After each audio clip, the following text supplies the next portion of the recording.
নারী সমাজের বিরুদ্ধে ষড়যন্ত্রকারীদের রুখে দেবার আহ্বান জানিয়েছেন বিএনপি চেয়ারম্যান তারেক রহমান। দুপুরে যশোরে নির্বাচনী জনসভায় তিনি বলেন, ৭১-এ একটি দলের ভূমিকা প্রমাণ করেছে দেশের মা বোনদের জন্য তাদের কোনো দরদ নেই। ১২ ফেব্রুয়ারি নির্বাচনে বিএনপিকে ভোট দিয়ে যশোরের উন্নয়নের সুযোগ দেওয়ার আহ্বান জানান তারেক রহমান। নূরে আলমের ক্যামেরায় এস.এম. ফরহাদকে সাথে নিয়ে যশোর থেকে আরও জানাচ্ছেন সাজিদ সরকার। দক্ষিণ পশ্চিমাঞ্চলের পলিটিক্যাল গেটওয়ে খ্যাত যশোর জেলায় ২২ বছর পর তারেক রহমান আসবেন। সেই অপেক্ষায় সকাল থেকেই আশপাশের ৭টি জেলার বিএনপি ও অঙ্গ সংগঠনের নেতাকর্মীরা জড়ো হতে থাকে শহরের কলেজ মাঠে। শুধুমাত্র নেতাকর্মী নয়, তারেক রহমানকে দেখার জন্য অপেক্ষায় ছিলেন নারী, পুরুষ, শিশু ও বৃদ্ধ। বেলা ২:৩০টার দিকে মঞ্চে ওঠেন তারেক রহমান। তাকে দেখার পরই পুরো মাঠ জুড়ে অভিবাদনের ধ্বনি ছড়িয়ে পড়ে চারদিকে। তিনিও ভালোবাসায় সিক্ত হয়ে হাত নেড়ে শুভেচ্ছা জানান, কথা বলেন যশোরবাসীর উদ্দেশ্যে। এ সময় তিনি একটি রাজনৈতিক দলের নেতাদের উদ্দেশ্যে বলেন, তারা নারী সমাজ নিয়ে অত্যন্ত আপত্তিকর কথা বলেছে। যারা নিজ দেশের নারী সম্পর্কে এমন কথা বলে, তাদের কাছ থেকে দেশের মানুষ ভালো কিছু আশা করতে পারে না। আমরা বিশ্বাস করি, দেশকে পুনর্গঠন করতে হলে, দেশকে গড়ে তুলতে হলে নারী পুরুষ সকলকে একসাথে কাঁধে কাঁধ মিলিয়ে কাজ করতে হবে। কিন্তু আমরা অত্যন্ত কষ্টের সাথে দেখলাম, কয়েকদিন আগে একটি রাজনৈতিক দলের এক শীর্ষ নেতা একটি আন্তর্জাতিক গণমাধ্যমে বলে বসলো যে নারীদেরকে তারা কোন দৃষ্টিতে দেখে। শুধু তাই নয়, গতকাল আমরা দেখলাম,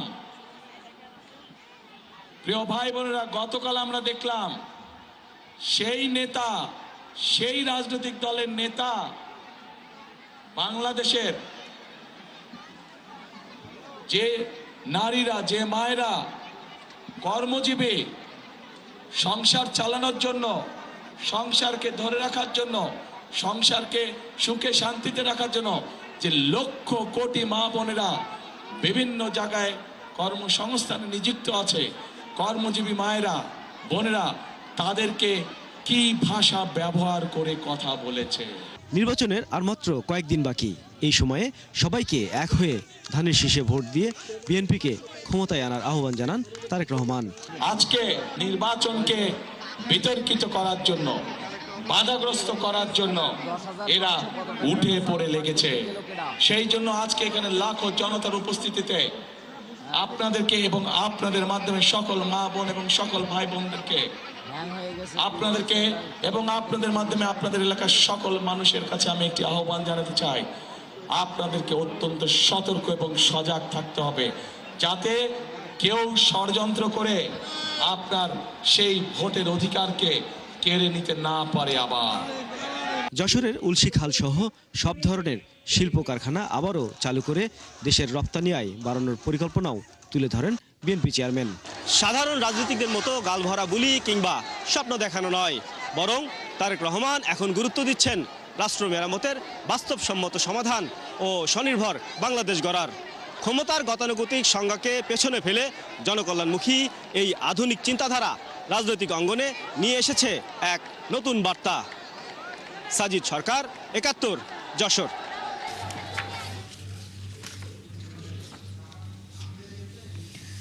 নির্বাচনকে সামনে রেখে ঢাকার আসনগুলোতে জোরে সোরে প্রচার কাজ চালাচ্ছেন বিএনপির প্রার্থীরা। গণসংযোগে এলাকার সুনির্দিষ্ট সমস্যা তুলে ধরে নিরাপদ দেশের প্রতিশ্রুতি দিচ্ছেন তারা। মাদক ও সন্ত্রাসমুক্ত ঢাকা গড়ার প্রত্যয় জানান প্রার্থীরা। ভোটের প্রচারে প্রার্থী ছাড়াও সরব পরিবার ও সমর্থকরা। রিপোর্ট সুফিয়ান ফারাবির। দুঃখিত দর্শক, সুফিয়ান ফারাবির এই রিপোর্টটি আমাদের হাতে এখনো এসে পৌঁছায়নি, সেটি প্রক্রিয়াধীন রয়েছে। হাতে আসা মাত্র আমরা আপনাদের সেটি দেখাবো। চলে যাচ্ছি পরবর্তী সংবাদে।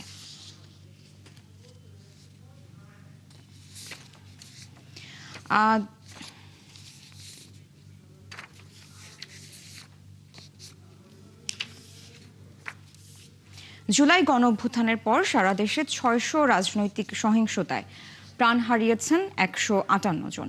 জুলাই সনদের মূল লক্ষ্য অর্জনেও ব্যর্থ হয়েছে অন্তর্বর্তী সরকার। বর্তমান সরকারের শাসন ব্যবস্থার প্রত্যাশা প্রাপ্তি নিয়ে গবেষণায় এসব তথ্য পর্যবেক্ষণ তুলে ধরেছেন টিআইবির নির্বাহী পরিচালক ডক্টর ইফতেখারুজ্জামান। 1.5 বছরে সরকারের অর্জনের চেয়ে ব্যর্থতার পাল্লাই ভারী বলে জানান তিনি। শাহনাজ শারমিনের প্রতিবেদন। বিদায়ের পথে অন্তর্বর্তী সরকার। 12 ফেব্রুয়ারি সাধারণ নির্বাচন এবং জুলাই সনদ বাস্তবায়নে হবে গণভোট। সেই জন্য আমাদের লড়াই অব্যাহত থাকবে। জুলাই গণঅভ্যুত্থান পরবর্তী ডক্টর ইউনূসের সরকারের শাসন ব্যবস্থার প্রত্যাশা ও প্রাপ্তি নিয়ে গবেষণা করে ট্রান্সপারেন্সি ইন্টারন্যাশনাল টিআইবি। সোমবার এর প্রতিবেদন প্রকাশ অনুষ্ঠানে সংস্থাটির নির্বাহী পরিচালক জানান, জুলাই সনদের মূল লক্ষ্য অর্জনে ব্যর্থ হয়েছে অন্তর্বর্তী সরকার। অনেক অধ্যাদেশ, অনেক সংস্কারের সিদ্ধান্ত, অনেক কিছু হয়েছে যেটি জুলাই সনদের পরিপন্থী, যেটি সংশ্লিষ্ট খাতের সংস্কার কমিশনের প্রতিবেদনের পরিপন্থী।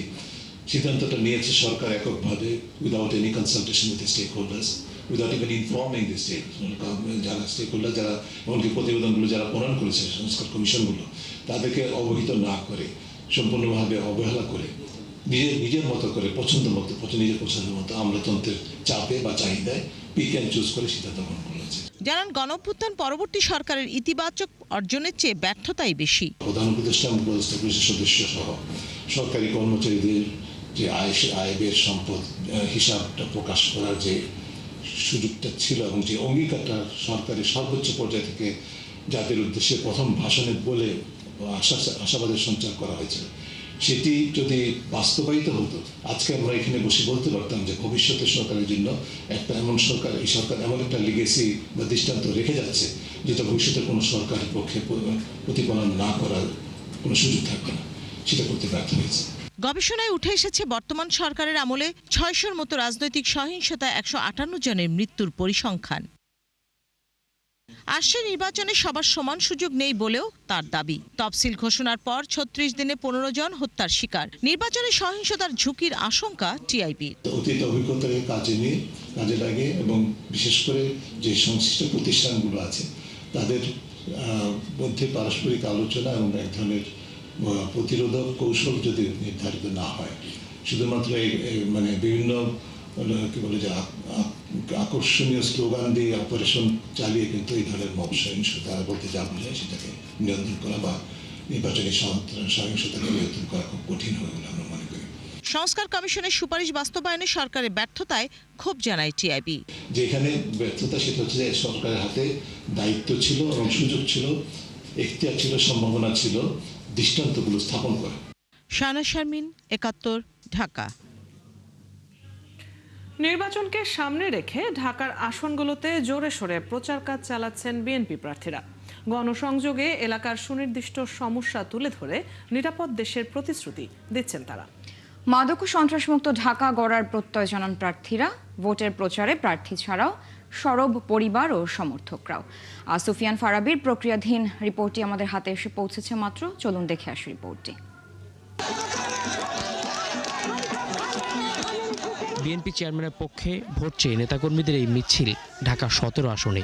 তারেক রহমানের স্বপ্নের দেশ গড়তে দেশবাসীর সমর্থন চেয়ে এ সময় নানা স্লোগান দেন তারা। তাদের মতে সাবেক রাষ্ট্রপতি জিয়াউর রহমান ও সাবেক প্রধানমন্ত্রী বেগম খালেদা জিয়ার সন্তান হিসেবে তারেক রহমান সফলভাবে দলের নেতৃত্ব দিচ্ছেন, তাই আগামীতে তাকে প্রধানমন্ত্রী হিসেবে দেখতে চান কর্মী সমর্থকরা। বাংলাদেশের স্বাধীনতা এবং সার্বভৌমত্বকে রক্ষার যে অঙ্গীকার জননেতা তারেক রহমান করেছেন, তার হাতকে শক্তিশালী করবেন সেই বিশ্বাস রেখে আমরা কাজ করে যাচ্ছি। এই দেশের মানুষ, প্রত্যেকটা মানুষে জানে, জামাত ইসলামও জানে বিএনপির কি অবদান আছে। তো শহীদ জিয়ার অবদান, বেগম খালেদা জিয়ার অবদান, এগুলি অস্বীকার করার মতো কিচ্ছু নাই। নিজ আসন ঢাকা 16-তে দিনভর গণসংযোগ করেছেন বিএনপির প্রার্থী আমিনুল ইসলাম। এ সময় তিনি বলেন, নারীদের প্রতি যারা শ্রদ্ধাশীল নয় তাদের ভোট দেবে না জনগণ। যারা নারীদের মান সম্মান নিয়ে কথা বলেছে, কুরুচিপূর্ণ মন্তব্য করেছে, তাদের কাছে কখনোই দেশ হেফাজত না। এবং আমি বিশ্বাস করি আগামী 12ই ফেব্রুয়ারি ব্যালটের মাধ্যমেই এই রাজাকারদের বিরুদ্ধে বাংলাদেশের জনগণের যে স্ট্যান্ড সেটা তারা নিবে ইনশাআল্লাহ। ঢাকার এক এক এলাকার ভিন্ন ভিন্ন সমস্যা, তাই নিজ নিজ এলাকার সমস্যা চিহ্নিত করে ভোটারদের কাছে সমাধানের প্রতিশ্রুতি দিচ্ছেন ধানের শীষের প্রার্থীরা। আমাদের এলাকার মানুষ, আমাদের সন্তানরা দুয়ারে দুয়ারে ঘুরছে চাকরির জন্য, চাকরি পাচ্ছে না।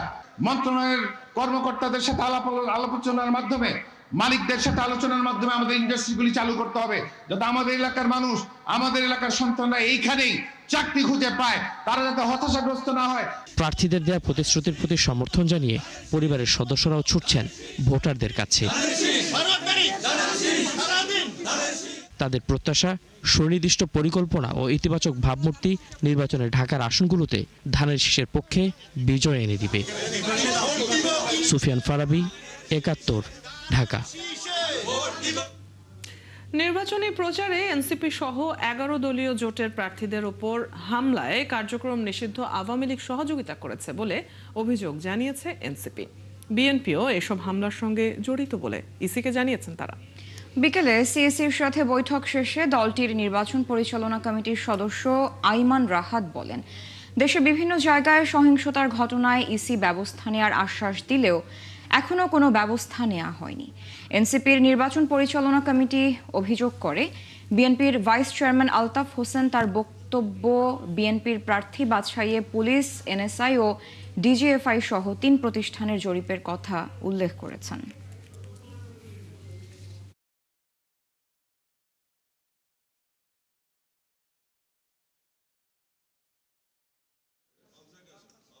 যখন হামলা করে পার পেয়ে যাচ্ছে, তখন যেই পক্ষটা হামলা করছে তাদের মধ্যে একটা আত্মবিশ্বাস জন্মে যায় যে তারা হামলা করবে এবং তাদেরকে ঠেকানোর কেউ নাই।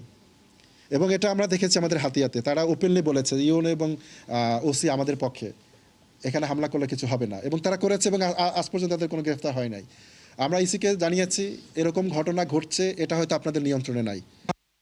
নারী হেনস্থাকারীদের বিরুদ্ধে অবস্থান নেয় একটি দল জামায়াতের বিরুদ্ধে উঠে পড়ে লেগেছে বলে অভিযোগ করেছেন দলটির আমির ডাক্তার শফিকুর রহমান। জামায়াত ক্ষমতায় গেলে ঘরে ও কর্মস্থলে নারীদের সর্বোচ্চ নিরাপত্তা নিশ্চিত করা হবে বলেও প্রতিশ্রুতি দেন তিনি। কক্সবাজারে আলাদা 2টি জনসভায় তিনি বলেন, পাচার হওয়া টাকা ফেরত এনে সারা দেশে ইনসাফের ভিত্তিতে উন্নয়ন করবে তার দল। বিস্তারিত জানাচ্ছেন শাহিদুজ্জামান সাকিব। নির্বাচনী গণসংযোগের অংশ হিসেবে সোমবার কক্সবাজারের মহেশখালীতে আসেন জামায়াতের আমির। মহেশখালী ও কুতুবদিয়া উপজেলার নির্বাচনী জনসভায় যোগ দেন 11 দলীয় জোটের নেতাকর্মীরা। দুপুর 12টায় বক্তব্য রাখেন জামায়াত আমির। বলেন, তার দল সরকার গঠন করলে ঘরে ও কর্মস্থলে নারীদের সর্বোচ্চ নিরাপত্তা নিশ্চিত করবে। অসৎ নেতৃত্বের কারণে দেশ এতদিন এগোতে পারেনি উল্লেখ করে তিনি বলেন, বিদেশে পাচার হওয়া টাকা দেশে ফিরিয়ে এনে সারা দেশে উন্নয়ন করা হবে। মহেশখালীকে আধুনিক অর্থনৈতিক অঞ্চল করার প্রতিশ্রুতি দেন তিনি। বাংলাদেশের যে পরিমাণ টাকা লুণ্ঠন করে বিদেশে পাচার করা হয়েছে, বাংলাদেশ ব্যাংকের হিসাবে এটা হচ্ছে 28 লক্ষ কোটি টাকা, বাংলাদেশের বার্ষিক বাজেটের 4 গুণ। এটা কার টাকা? এটা আপনাদের টাকা, এটা জনগণের টাকা। এই টাকা চোররা, ডাকাতরা, লুণ্ঠনকারীরা চুরি করে বিদেশে পাঠিয়ে দিয়েছে। আমরা আপনাদেরকে কথা দিচ্ছি, ইনশাআল্লাহ ওদের পেটের ভিতরে হাত ঢুকায় বের করে আনবো ইনশাআল্লাহ, এবং সেই টাকা রাষ্ট্রীয় কোষাগারে জমা হবে। তারপরে ইনসাফের ভিত্তিতে সারা বাংলাদেশের উন্নয়ন হবে। আর কোনো বেইনসাফি এখানে হবে না, হতে দেওয়া হবে না ইনশাআল্লাহ। পরে কক্সবাজার শহরের মুক্তিযোদ্ধা মাঠের জনসভায় যোগ দেন ডাক্তার শফিকুর রহমান। এখানে তিনি বলেন, নারী হেনস্থাকারীদের বিরুদ্ধে অবস্থান নেওয়ায় একটি গোষ্ঠী জামায়াতের পিছে লেগেছে। আমাদেরকে অপমান করা, তার প্রতিবাদ আমি করি, এখন আমার পিছনে লেগেছে, ডাকাতের মতো, চোরের মতো লেগেছে। সামনে থেকে মোকাবেলা করার সাহস নাই, পিছন থেকে এখন আমার পিছনে লেগেছে। হ্যাঁ, পিছনের লোকেরা ইনশাআল্লাহ পিছনে পড়ে থাকবে, সামনে যেতে পারবে। আগামী নির্বাচনে জনগণ নতুন ফেসিবাদকে লাল কার্ড দেখাবে মন্তব্য করে দাঁড়িপাল্লায় ভোট চান জামায়াত আমির। আমি 18 কোটি মানুষের বিজয় চাই। শাহিদুজ্জামান সাকিব, ৭১, কক্সবাজার। সাইবার বুলিং প্রতিরোধে আইনের কঠোর প্রয়োগের উপর জোর দিলেন তারেক রহমানের কন্যা জাইমা রহমান। সেই সাথে সামাজিক যোগাযোগ মাধ্যমের কার্যালয় বাংলাদেশে স্থাপনের পরামর্শ দেন তিনি।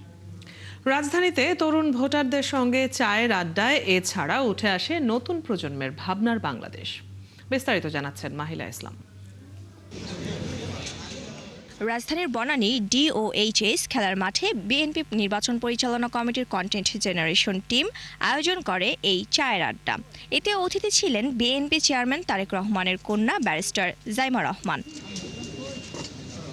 ঘণ্টাখানেক আড্ডায় তরুণ তরুণীদের সঙ্গে সামাজিক ও রাষ্ট্রীয় নানা বিষয়ে মতবিনিময় করেন তিনি।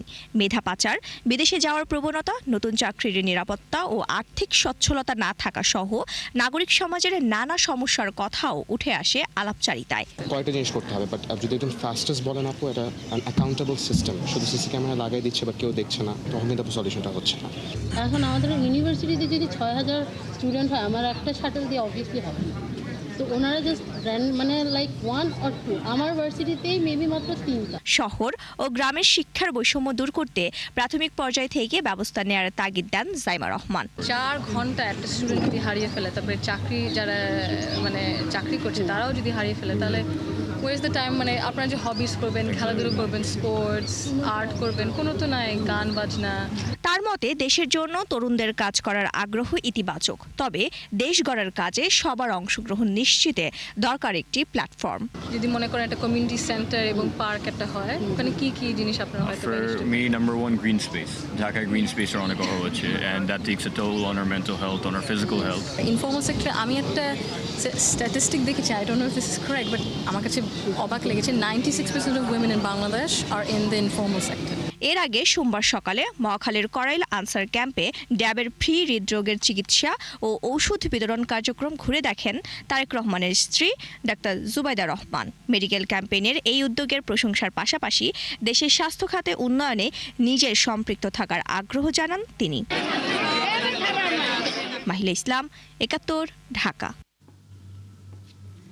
পূর্বাচলে প্লট দুর্নীতির 2 মামলায় সাবেক প্রধানমন্ত্রী শেখ হাসিনাকে 10 বছর, টিউলিপ সিদ্দিককে 4 বছর, আজমি সিদ্দিকের 7 বছর ও রাদওয়ান মুজিব সিদ্দিকের 7 বছর কারাদণ্ড দিয়েছে বিচারিক আদালত। আইনজীবীরা বলছেন, টাকা দিয়ে রাজুকের প্লট কিনলেও আইনের কোনো তোয়াক্কা করেননি তারা। আরও জানাচ্ছেন মাইনুল মারুফ। শেখ হাসিনা ক্ষমতায় থাকতে পূর্বাচলে তার এবং তার বোনের পরিবারের সদস্যদের জন্য মোট 6টি 10 কাঠার প্লট বরাদ্দ নেন রাজুক থেকে। বিধি অনুযায়ী এসব প্লট পাওয়ার যোগ্য না হলেও ক্ষমতার অপব্যবহার করে এসব প্লট নেওয়া হয় বলে জানান আইনজীবীরা। সোমবার প্লট বরাদ্দের 2 মামলার রায় হয় ঢাকার বিচারিক আদালতে। মামলাগুলো হলো আজমিনা ও রাদওয়ান সিদ্দিককে নিয়ম বহির্ভূতভাবে প্লট বরাদ্দ। এই 2 মামলায় রায় ঘোষণা করেন ঢাকার বিশেষ জজ রবিউল আলম। 2 মামলায় শেখ হাসিনার মোট 10 বছর, টিউলিপ সিদ্দিকের মোট 4 বছর কারাদণ্ড দেয়া হয়। আর 1 মামলায় আজমিনা ও রাদওয়ান সিদ্দিকের 7 বছর করে কারাদণ্ড দেন বিচারক। এছাড়া অন্যান্য পলাতক আসামিদের 2 মামলায় মোট 10 বছর করে কারাদণ্ড দেওয়া হয়। অভিজাত এলাকায় তাদের নামে ফ্ল্যাট এবং জমি থাকা সত্ত্বেও তারা মিথ্যা হলফনামা প্রদান করে এই প্লটগুলি হাতিয়ে নিয়েছেন শেখ হাসিনা এবং টিউলিপ সিদ্দিকের সহযোগিতায় এবং সরকারের অন্যান্য কর্মকর্তা এবং রাজুকের কর্মকর্তাদের সহায়তায়। দুদকের আইনজীবীরা বলছেন, তারা প্লট টাকা দিয়ে কিনলেও রাজুকের প্লট কেনার ক্ষেত্রে কোনো নিয়ম মানেনি তারা। আবেদন সহ হলফনামায় তথ্য গোপন করেছেন। রাজুকের প্লট কেউ সরাসরি কিনতে পারে না, দরখাস্ত করতে হয়। দরখাস্তের পর এটা আরও অনেক প্রক্রিয়া আছে, কারণ দরখাস্ত তো একজনে করে না, বহুজনে দরখাস্ত করে। এর আগে আলাদা 4 মামলায় শেখ হাসিনার 26 বছর, শেখ রেহানার 7 বছর, টিউলিপের 2 বছর এবং জয় ও পুতুলের 7 বছর করে কারাদণ্ড দেন আদালত। মাইনুল মারুফ, 71, ঢাকা। চট্টগ্রাম বন্দরের স্কুল অ্যান্ড কলেজ মাঠে নির্বাচনী জনসভায় এই মুহূর্তে বক্তব্য রাখছেন জামায়াতের আমির ডাক্তার শফিকুর রহমান। আমরা সরাসরি শুনে নেব তার কথা। আমি কেন এর প্রতিবাদ করি? এখন আমার আইডি হ্যাক করে আমার নামে এত জঘন্য একটা বিষয় চালিয়ে দেওয়া হয়েছে। এখন বলবেন যে আপনার এই কলাটা খাইলো কে? ঠাকুর ঘরে কে রে? ওই কলায় অর্ধেক কামড় দিয়ে বলে আমি কলা খাই না। হ্যাক করেছে হ্যাকার, তাও আলহামদুলিল্লাহ ইতিমধ্যে আবিষ্কার হয়ে গেছে কারা করেছে। এখন ওদের পিছনে কোন কালো হাত আছে সেটাও আমরা আবিষ্কার করবো ইনশাল্লাহ।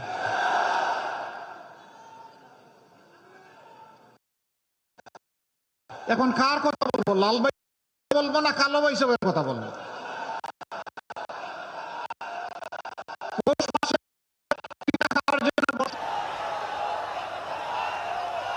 পৌষ মাসে পিঠা খাওয়ার জন্য বসেছেন দুই বেয়াই পাশাপাশি, ছেলের শ্বশুর মেয়ের শ্বশুর। পৌষ মাস, মিষ্টি মিষ্টি রোদ উঠেছে। তো একজন হঠাৎ করে ওই বাড়ির মালিক যে ডাক দিছে, লাল ভাই সাহেব একটু আসেন। তো লাল ভাই সাহেব আসে, বলে যে একটু শরিক হন। শরিক হয়েছে। এখন আরেক বেয়াই যিনি এসেছেন তিনি হা করে লাল ভাই সাহেবের দিকে তাকাই আছে, খাওয়া দাওয়া ভুলে গেছে। উনি আর খাই নাই। তো ওই পাড়াপড়শি লোকটা চলে যাওয়ার পরে বাড়ির মালিক জিজ্ঞেস করলে, বেয়াই সাহেব কি হলো? আমার একজন লোককে ডেকে, এখানে আত্মীয়কে ডেকে আপনার সাথে খাইতে বসাইলাম, আপনি খাওয়া বন্ধ করে দিলেন। কই যে আপনি যখন তার লাল ভাই সাহেব বলে ডাকলেন, সে যখন এখানে আসলো, তার চেহারা দেখে আমি আল্লাহ শুক্রিয়া আদায় করে বললাম, ইনি যদি লাল ভাই সাহেব হন তাইলে এই এলাকার কালো ভাই সাহেবের হালত কি?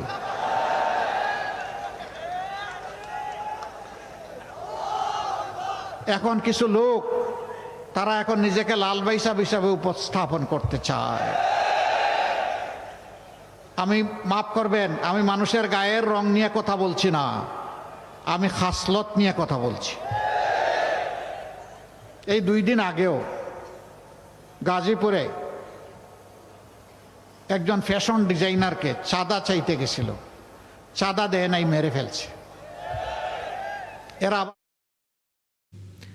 চট্টগ্রামে জামায়াতে ইসলামীর নির্বাচনী জনসভায় বক্তব্য রাখছেন দলটির আমির। আমরা এতক্ষণ সরাসরি যুক্ত ছিলাম সেখানে। আসন্ন ত্রয়োদশ জাতীয় সংসদ নির্বাচনে সুষ্ঠু উৎসব মুখর পরিবেশে ভোট দিতে চান চুয়াডাঙ্গার নারীরা। এবার দুর্নীতিবাজ ও অযোগ্য ব্যক্তিদের সংসদ সদস্য হিসেবে দেখতে চান না তারা। এমন একজন প্রার্থীকে নির্বাচিত করতে চান যিনি এলাকার উন্নয়ন করবেন এবং অবশ্যই নারী বান্ধব হবেন। এম এ মামুনের তথ্য ও ছবিতে প্রতিবেদন। আসন্ন নির্বাচন নিয়ে আগ্রহী চুয়াডাঙ্গার নারী ভোটাররা। এবার তারা উৎসবমুখর পরিবেশে ভোট দিতে চান। প্রতিনিধি নির্বাচনে তাই ভাবনায় আছেন। নারীর অধিকার ও শিক্ষা বান্ধব সহ জেলার সার্বিক উন্নয়ন করতে পারবে এমন একজন যোগ্য ব্যক্তিকে সংসদ সদস্য হিসেবে দেখতে চান নারীরা। আমরা নারী হিসেবে যেন স্বাধীনতা পাই এবং নিরাপত্তা পাই, এ ধরনের প্রার্থী আমরা এবার ভোটে নির্বাচিত হোক, এটাই আমাদের আশা। আমরা চাইবো যে মাদকের যে আমদানি বা মাদক সেবী কিশোর গ্যাং ইত্যাদি এই বিষয়গুলি তিনি হাইলাইট করবেন পার্লামেন্টে। আর নারী উদ্যোক্তারা বলছেন আগামী নির্বাচনে যারা নারীর কল্যাণে এগিয়ে আসবে এবং বৈষম্য দূর করে নারীদের কর্মসংস্থানের ব্যবস্থা করবে এমন প্রার্থীকেই তারা নির্বাচিত করবেন। আমরা যারা নারী উদ্যোক্তা আছি, আমাদের ভিতরে কিন্তু পুরুষদের সাথে আমাদের একটা বৈষম্য সবসময় হয়, সেই বৈষম্যটা দূরীকরণ করবে। এবার একটি নিরপেক্ষ ও উৎসবমুখর ভোট চান তরুণ ভোটাররা। নারীদের শিক্ষা, সামাজিক নিরাপত্তার ব্যবস্থা করবে এমন প্রার্থীকে ভোট দিতে চান তারা। এমন একজন নির্বাচিত এমপিকে দেখতে চাই যিনি শিক্ষা ব্যবস্থার উন্নতি সাধন করবে সর্বোচ্চ পর্যায়ে। এখানে একটা বিশ্ববিদ্যালয়, একটা মেডিকেল, এইসবের অনেক প্রয়োজন। শুধু প্রতিশ্রুতি দিলেই হবে না, তাদের সকল প্রতিশ্রুতি বাস্তবায়নও করা লাগবে। জেলায় পুরুষের চেয়ে নারী ভোটারের সংখ্যা বেশি, তাই নারী ভোটাররা যেন নির্বিঘ্নে ভোট কেন্দ্রে যেতে পারেন সেই আশ্বাস দিলেন নির্বাচন কর্মকর্তা। এবার নারী ভোটারদের জন্য প্রচারণা চালাচ্ছি যাতে নারী ভোটার অধিক সংখ্যক ভোট কেন্দ্রে এসে তার ভোটাধিকার প্রয়োগ করতে পারে এবং তারা যাতে নির্বিঘ্নে ভোটাধিকার প্রয়োগ করতে পারে, এই জন্য আইন শৃঙ্খলা রক্ষাকারী বাহিনী তৎপর আছে। দুটি সংসদীয় আসন নিয়ে গঠিত চুয়াডাঙ্গা জেলায় এবার ভোট দেবেন 9,93,549 জন ভোটার। এর মধ্যে নারী ভোটার আছেন 5,03,083 জন। মনিরা কাজুরি, ৭১। ফেব্রুয়ারি নির্বাচনে প্রবাসী বান্ধব সরকার চায় মালয়েশিয়া প্রবাসীরা। তারা বলছেন যে সরকারি ক্ষমতায় আসুক না কেন, নিশ্চিত হোক প্রবাসীদের ন্যায্য অধিকারগুলো। প্রবাসীদের বিদেশ যাত্রা, পাসপোর্ট নবায়ন থেকে শুরু করে দূতাবাসগুলোর সেবায়ও আসুক দৃশ্যমান পরিবর্তন। কুয়ালালামপুর থেকে আরো জানাচ্ছেন সহকর্মী মোস্তফা ইমরান রাজু। নির্বাচন সামনে রেখে আশায় বুক বেঁধেছেন মালয়েশিয়া প্রবাসীরা। তারা বলছেন ফেব্রুয়ারি নির্বাচনের মাধ্যমে একদিকে যেমন দেশ গণতান্ত্রিক ধারায় ফিরবে, অন্যদিকে বাস্তবায়িত হবে প্রবাসীদের সব চাওয়া পাওয়া। স্বাধীনতার 54 বছর পরে প্রথমবারের মতো প্রবাসীদের ভোটের যে আয়োজন করা হয়েছে, এটার জন্য আমরা প্রবাসীর পক্ষ থেকে ধন্যবাদ জ্ঞাপন করছি। প্রবাসী মারা যাবে, অসুস্থ হবে, তাদের প্রতি যেন সরকারি একটি খরচে বাংলাদেশে লাশ পাঠানো হয়। সুষ্ঠু নির্বাচন আমরা আশা করছি, যে নির্বাচনের মাধ্যমে সত্যিকারের একটা দেশপ্রেমিক সরকার গঠিত হবে। হাইকমিশনের সেবা নিয়ে মালয়েশিয়া প্রবাসীদের রয়েছে বিস্তর অভিযোগ। বছরের পর বছর ধরে চলা এসব অভিযোগ আমলে নিয়ে নতুন সরকার প্রবাসীদের জন্য নিরাপদ প্রবাস উপহার দেবে বলেও প্রত্যাশা তাদের। মালয়েশিয়ান সরকার কয়েকবারই সুযোগ দিছে অবৈধদের বৈধ করার জন্য, সেই ক্ষেত্রে আবার সেই সুযোগটা আমাদের এম্বাসি কাজে লাগাতে পারে না। রাষ্ট্রের সাথে একটি চুক্তি করে এই দেশের রাষ্ট্রের সাথে, যাতে আমাদের প্রবাসীদের সকল ধরনের সুযোগ সুবিধা আমরা যে লেবার ল অনুযায়ী আমরা পেতে পারি। 12 ফেব্রুয়ারির নির্বাচন উৎসবমুখর পরিবেশে সকলের স্বতঃস্ফূর্ত অংশগ্রহণ থাকবে এবং বিজয়ী সরকারের হাত ধরে দেশে আইন শৃঙ্খলা নিয়ন্ত্রণে আসবে বলেও প্রত্যাশা মালয়েশিয়া প্রবাসীদের। Mustafa Imran Raju, 71, Kuala Lumpur, Malaysia.